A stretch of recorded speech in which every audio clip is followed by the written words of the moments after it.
স্বচ্ছ নীল পানি, ধবধবে সাদা পাথর আর ওপারে ভারতের মেঘালয় পাহাড়। প্রকৃতির অপূর্ব সৌন্দর্যে ভরপুর সিলেটের কোম্পানিগঞ্জের ভোলাগঞ্জ সাদা পাথর।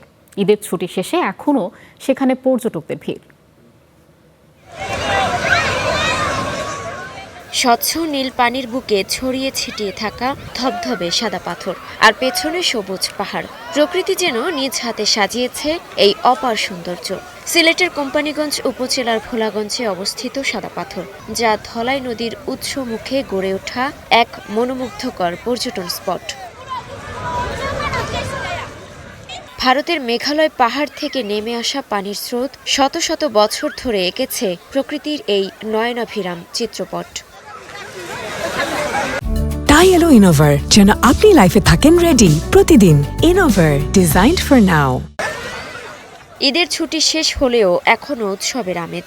দেশের বিভিন্ন প্রান্ত থেকে ভিড় জমিয়েছেন পর্যটকরা। পরিবারের সদস্যদের সঙ্গে ঘুরতে এসে সবচেয়ে বেশি আনন্দে মেতেছে শিশুরা। নৌকা ভ্রমণ শেষে ঘোড়ায় চড়ে মূল স্পটে পৌঁছানো, এই অভিজ্ঞতাও পর্যটকদের কাছে বাড়তি আকর্ষণ। অসাধারণ একটা এক্সপিরিয়েন্স ছিল আমার প্রথমবার ঘোড়া চড়া, আর ঘোড়া চড়া যে এত ইজি হবে এটা বুঝি নাই। যে প্রাকৃতিক সৌন্দর্য খুব মুগ্ধকর, মনোমুগ্ধকর। দেখতে মেলার মতো মেলা একটা ভাব মনে হয়। খুব ভালো লাগছে আমার এখানে এসে। ব্যবস্থাপনা খুব সুন্দর, কোনো বিশৃঙ্খলার সৃষ্টি নাই, মানে ঈদের একটা আনন্দ খুব সুন্দরই লাগলো। এখানে আমি পাথর টুকিয়েছি এবং গোসল করেছি, আমার অনেক ভালো লেগেছে। আমার কাছে খুব ভালো লাগছে, যে বিশেষ করে এই পাথর আর এই যে ঝর্ণার মতো পানিগুলো বেয়ে বেয়ে চলে যাচ্ছে। সৌন্দর্যের মাঝেও রয়েছে কিছুটা উদ্বেগ। অবৈধভাবে উত্তোলনের কারণে আগের থেকে পাথরের স্তর কমে যাওয়ায় আক্ষেপ করছেন অনেক দর্শনার্থী।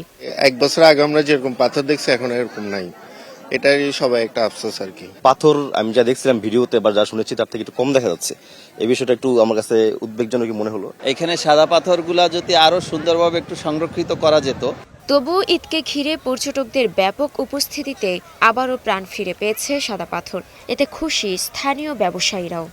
বিগত 2 দিন ধরে অনেক পর্যটক আসে, আলহামদুলিল্লাহ ভালো হয়েছে।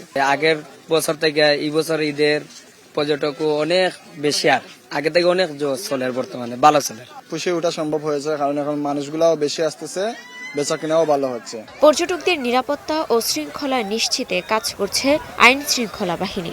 আমাদের ঊর্ধ্বতন কর্তৃপক্ষ যেভাবে আমাদেরকে নির্দেশনা দিচ্ছেন, আমরা ঠিক সেইভাবেই সর্বোচ্চ আমাদের দিয়ে আমরা চেষ্টা করতেছি যাতে এখানে কোনো ধরনের কোনো বিশৃঙ্খলা সৃষ্টি না হয়। সর্বোচ্চ নিরাপত্তা আমরা দিয়ে যাচ্ছি।